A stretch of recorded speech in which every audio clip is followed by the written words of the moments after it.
Welcome back to the Great MGB Rebuild Part 9, Return of the Body Shell. In this episode, the body returns from painting. We reinstall it on the rotisserie. We tackle the electrical main looms. We reinstall the underbody plumbing, the fuel, the brake and other lines. And we install the door rubbers and its clips. We test fit the windscreen and we install the scuttle pad.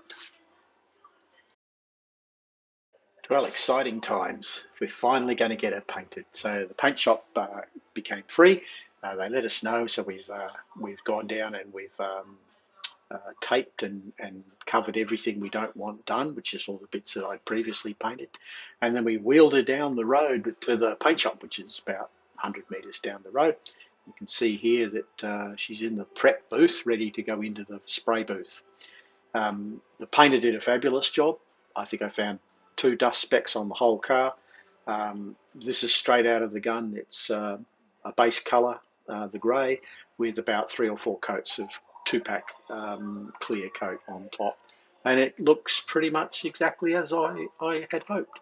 Some of these side shots where you could look down the side, I'm really pleased with how straight the bodywork has come out, and I'm pretty proud of that myself, and it looks 100%. Wait until we start bolting bits back on her and she'll look good.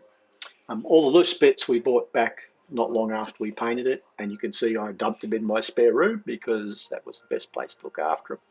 And then a couple of days ago we went down and loaded the body shell up on my on a friend's trailer, towed her back from the shop there back to my place, and rolled it off the trailer, which is pretty easy. It's not that heavy. And then because our grass is fairly deep, it's hard to roll it there. So we hooked it up to the electric ride-on mower and we towed her into the back shed, where she now resides, ready for the rest of the work. So once we had it back in the shed, we put it back up on the rotisserie to make it easy to do things. And then for a bit of self-gratification, I started bolting on some of the sort of simple things that just went on and made it look like we were actually getting somewhere. So we started with the petrol tank, put that in, mounted it all up with some nice shiny new nuts and bolts, and that always feels good when you're putting it back together. Put in the fuel feeder, the gasket that goes in there, as well as a shiny brand new fuel tank cap, which sort of makes it feel complete. Then bolted in the air vent that's under the dash, put in the bonnet release and the bonnet release cable. So these are all simple to add things. Then we put in the little vents that sit on either side of the footwell. And then I started bolting in all the electrical parts. So the fuel pump, the heater, the rear tail lights, reversing lights, anything that had a wire attached to it, headlight buckets and front indicators. I've also decided I'll put in a battery isolator switch for when it gets stored and not driven. So as you've probably seen in previous videos, I've decided to rewire this completely using my own diagram. So I've tried to stick with the conventions wherever possible, but one of the things I am not going to stick with is those rotten bullet connectors invented by Lucas, the Prince of Darkness. So I've gone with the Deutsch plugs. These are a little more expensive, obviously, but they're fully waterproof. They're actually really easy to put together as long as you've got the right crimping tool for the pins. And they have the benefit of being very easy to pull apart. So if you cock it up, like I usually manage to put them around the wrong way or something, you can pop the thing off, pop the pins out really easily without any special tools, pull the wire out, and away you go. So here in this video, you can see here, I'm putting together a 3-pin Deutsch plug. I've used quite a few. There's 3-pin, 4-pin, 6-pin, and 12 pins I think I've used so far. But every loom you can undo with a Deutsch plug.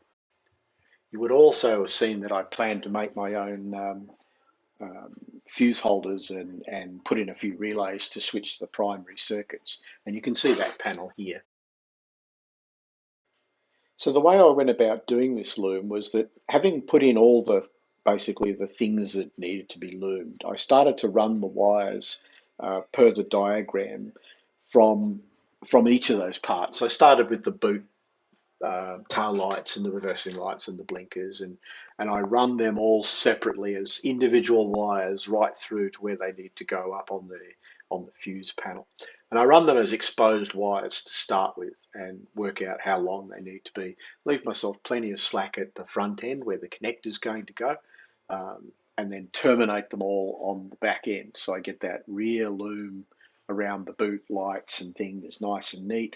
I've got a nice earthing system worked out where you don't have that huge rat's nest of 5 or 6 earth wires that normally sit in the middle in the boot, and it tucks away really quite neatly.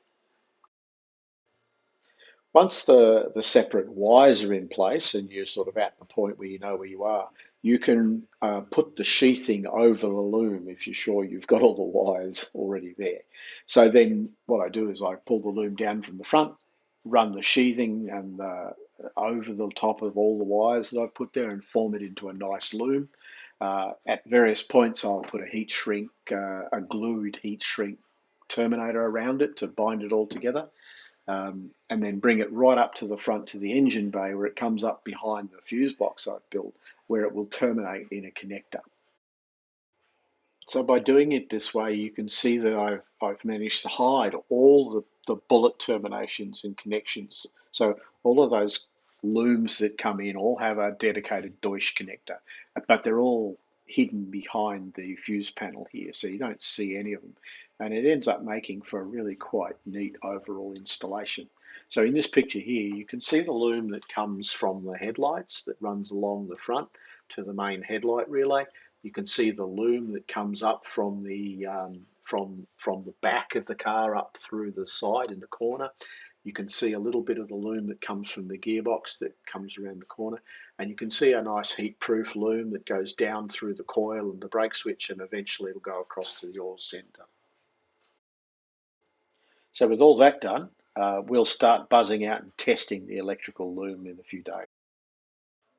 So the next task I decided to do, which I couldn't find a lot of information on, was trimming up the vinyl pad that goes on top of the scuttle, or the dash scuttle, I think it's called. Um, and that's a bit tricky because they supply you with a rectangular piece of vinyl, and it's a bit hard to sort of work out exactly where it should fit.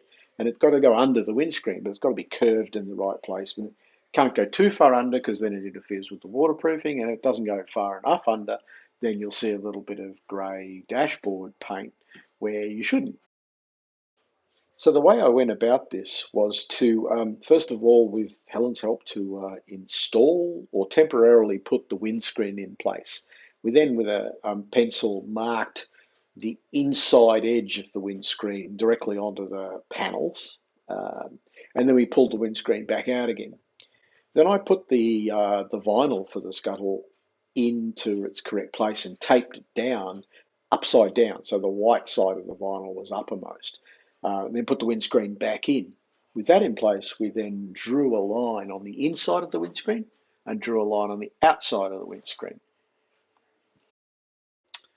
Once this was done, we had 2 lines on the vinyl representing the sort of where the windscreen would sit, and therefore gave us a place to cut. So we ended up cutting about halfway between these 2 lines, or probably closer to the outside than the inside. Trimmed it around, and then we're able to cut it out into the right curvature. Once the vinyl's cut, it's a matter of gluing it in place. So we use a spray adhesive here. So we taped off everything and covered everything up so we can get spray adhesive all over our nice shiny paintwork. And then using our newly trimmed piece of vinyl, put it in place. Used a hot soldering iron to actually burn through it for the nuts and fasteners that go in place, and that gives a nice smooth edge. Slotted out the bits that go for the demister vents and glued it down. With that in place, we're then able to test fit the dash roll, the padded part that goes on the front, and that seems to fit nicely. However, before we can fit that permanently, there's a couple of things we need to do, and one of those is to fit the little silver end caps that cap off the rubber door seals. Those little caps, they have a screw that you cannot put in and once the windscreen's installed. And they have a rivet that sits behind the padded dash roll. So you need to put them in before you install the windscreen or you install the padded dash roll. So I think that's about all for this month. I'll be making another one. My next episode will cover testing of the wiring system and putting in those final, what I call minor parts. But probably the biggest task in the next episode will be to actually fit the doors and then adjust the front wings to the correct location. Because when that's done, then I can fit the windscreen. And that'll be a big task. So look forward to that.